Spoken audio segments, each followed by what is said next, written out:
నమస్తే. జూబ్లీహిల్స్ ఉప ఎన్నికల్లో గెలుపుతో జోష్లో ఉన్న కాంగ్రెస్ పార్టీ ఇక జిహెచ్ఎంసీపై ఫోకస్ పెట్టింది.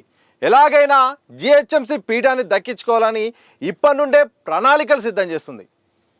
ప్రతిపక్షంలో ఉన్నప్పుడు అంతగా సింగిల్ డిజిట్కే పరిమితమైంది కాంగ్రెస్ పార్టీ. ఈసారి అధికారంలోకి ఉండడంతో ఎలాగైనా హైదరాబాద్లో ఈసారి పట్టు సాధించాలని కూడా అన్ని రకాలుగా కూడా ప్రణాళికలు రచిస్తోంది.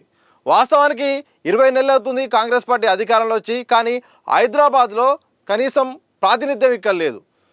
చివరిసారి జరిగిన కంటోన్మెంట్ ఎన్నికల్లో ఇక్కడ కాంగ్రెస్ పార్టీ అభ్యర్థి గెలిచారు. ఆ తర్వాత జూబ్లీహిల్స్లో ఇప్పుడు తాజాగా నవీన్ యాదవ్ గెలవడంతో జూబ్లీహిల్స్ తర్వాత జిహెచ్ఎంసీ మీద ఫోకస్ పెట్టడానికి ఒక అవకాశం దొరికినట్టుగా భావిస్తోంది. దీంతో ఎలాగైనా ఇక్కడ అధికారంలోకి రావడానికి ఇప్పటి నుండే ఒక్కొక్క ప్లాన్ చేయాలి, ఎట్లా రావాలి, బలం లేనప్పటికీ కూడా అధికార దిశగా అడుగులేయడానికి కూడా ఇటు ఏ మార్గాలు ఉన్నాయో అన్నీ కూడా వెతికే పనిలో ఉంది. అయితే గ్రేటర్లో అధికారంలోకి రావాలంటే మాత్రం ఇటు స్థానికంగా నేతల బలం ఉండాలి, అలాగే ఎక్కువగా కార్పొరేటర్లను గెలిపించుకోవాల్సిన అవసరం ఉంటుంది. మరోవైపు అత్యంత కీలకంగా ఇక్కడ ఎంఐఎం కూడా ఉంది.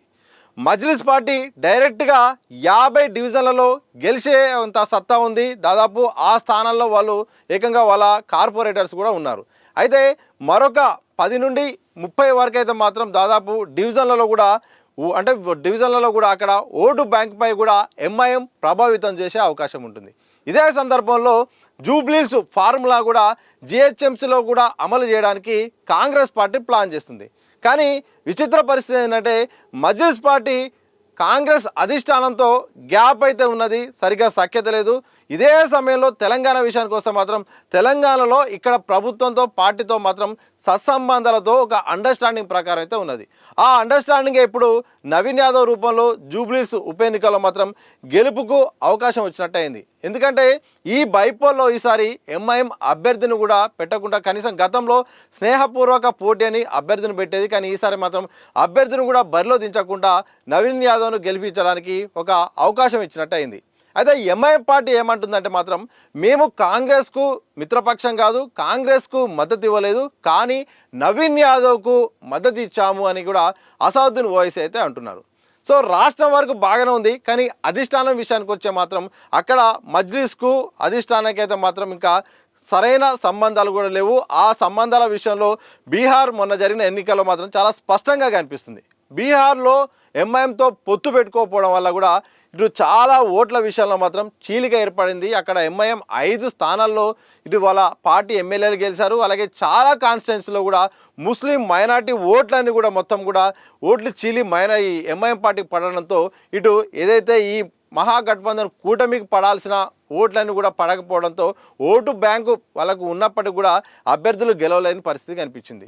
సో ఈ సందర్భంలో మరి సఖ్యత విషయంలో మరి జాతీయ స్థాయి విషయంలో అధిష్టానం ఏం చెప్తుంది, రాష్ట్ర నాయకత్వం చేసిన అభ్యంతరాలని అలాగే వాళ్ళ ఇక్కడున్న పరిస్థితులు మరి చెప్తే మరి అధిష్టానం ఒప్పుకుంటుందా, జిహెచ్ఎంసీ ఎన్నికల్లో ఇక్కడ కలిసిపోయిన చేయడానికి మరి అధిష్టానం ఏమైనా ఇబ్బంది పడుతుందా, ఏం చెప్తుందనే వైఖరి ఏంటనేది మాత్రం ఒక సస్పెన్స్ అయితే ఉంది. కానీ హైదరాబాద్ జిహెచ్ఎంసీలో ఇక్కడ అధికార కాంగ్రెస్ పార్టీ గెలవాలంటే మాత్రం ఇప్పుడున్న పరిస్థితుల్లో ఎంఐఎం మద్దతు అవసరమే. ఎందుకంటే ఎంఐఎం చెప్పినట్టు ఇంతకుముందే మాట్లాడినట్టు చాలా కాన్స్టిట్యున్సీలో వాళ్ళకు బలంగా 50 డివిజన్లలో నేరుగా గెలిచేంత సత్తా ఉంది. ఉన్న 150 స్థానాల్లో 50 స్థానాల్లో వాళ్ళే గెలుస్తారు. మరొక 50 స్థానాల్లో కూడా అవసరమైతే అక్కడ దాదాపు చాలా ప్లేస్లో కూడా ఓట్లు చీల్చే అవకాశం ఉంటుంది. కాబట్టి ఇక్కడ స్నేహపూర్వక పోటీనా లేకపోతే అభ్యర్థిని పెట్టకుండా నేరుగా మద్దతు ఇవ్వడం ద్వారా కాంగ్రెస్ పార్టీ అనుకున్న లక్ష్యం అయితే నెరవేరే అవకాశం ఉంటుంది. మరి ఈ సందర్భం మరి ఎటువైపు దారితీస్తుంది, అధిష్టానం ఏం చెప్తుందో, రాష్ట్ర ప్రభుత్వం కానీ మరి ఇటు ఎంఐఎం పార్టీ మధ్య ఏమి సయోధ్య కూరుతుందో లేదో మాత్రం తెలియాల్సిన అవసరం ఉంది. అయితే అధికారంలోకి వచ్చిన తర్వాత అప్పటి బీఆర్ఎస్ సంబంధించిన మేయరు అలాగే డిప్యూటీ మేయరు చాలామంది కార్పొరేటర్స్ కూడా ఇప్పుడు కాంగ్రెస్ పార్టీలో చేరారు. ఈ చేరినప్పుడు కూడా ఇంకా బలం అవసరము. అలాగే ఇక్కడ స్థానికంగా కూడా లోకల్లో పట్టు సాధించాలంటే మాత్రం నియోజకవర్గాల వారీగా మొత్తం కూడా కార్పొరేటర్లను గెలిపించుకోవాల్సిన అవకాశం ఉంటుంది. ఎందుకంటే డివిజన్లు చాలా ముఖ్యము. ఇటు ఆల్రెడీ బీఆర్ఎస్కు మంచి పట్టుంది ఇక్కడ, అలాగే బీజేపీకి కూడా మంచి పట్టుంది. చివరిసారి జరిగిన జిహెచ్ఎంసీ ఎన్నికల్లో మాత్రం మొత్తం ఇటు దాదాపు 48 స్థానాలు అనుకుంటా బీజేపీ గెలిచి సత్తా చాటింది. ఆ తర్వాత అప్పుడున్న పరిస్థితిలో ఇటు బీఆర్ఎస్ ఎంఐఎం మద్దతుతో కూడా మేయర్ స్థానాన్ని కూడా పొందగలిగింది. ఇది గత చరిత్ర. అప్పుడు సింగిల్ డిజిట్కి మాత్రమే కాంగ్రెస్ పరిమితమైంది. అలాంటి పార్టీ ఇప్పుడు అధికారంలో ఉండడంతో ఇక్కడ జిహెచ్ఎంసీ పీఠాన్ని లక్ష్యంగా పెట్టుకుంది. ఆ లక్ష్యం దిశగా అడుగులేస్తుంది.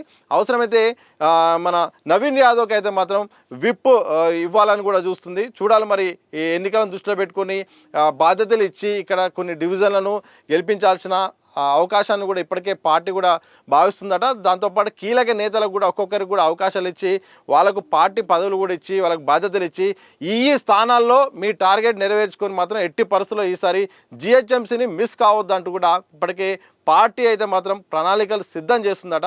చూడాలి మరి ఏం జరుగుతుందో. ఏదైనప్పటికీ కూడా ఎంఐఎం మద్దతు ఉంటుందా లేదా అనేది అయితే మాత్రం ఒక సస్పెన్స్ అయితే కొనసాగుతుంది.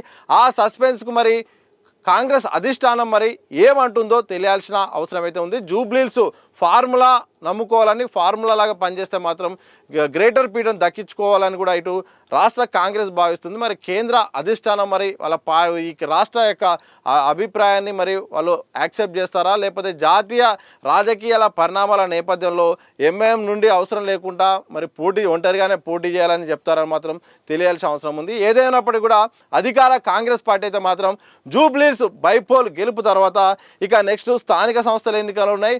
ఆ తర్వాత ఇక జిహెచ్ఎంసీ ఎన్నికలు ఉండడంతో గ్రేటర్పై సత్తా చాటాలి, గ్రేటర్ పీఠాన్ని కైవసం చేసుకోవాలని అయితే మాత్రం ఇటు మొత్తం లక్ష్యంగా పెట్టుకుంది.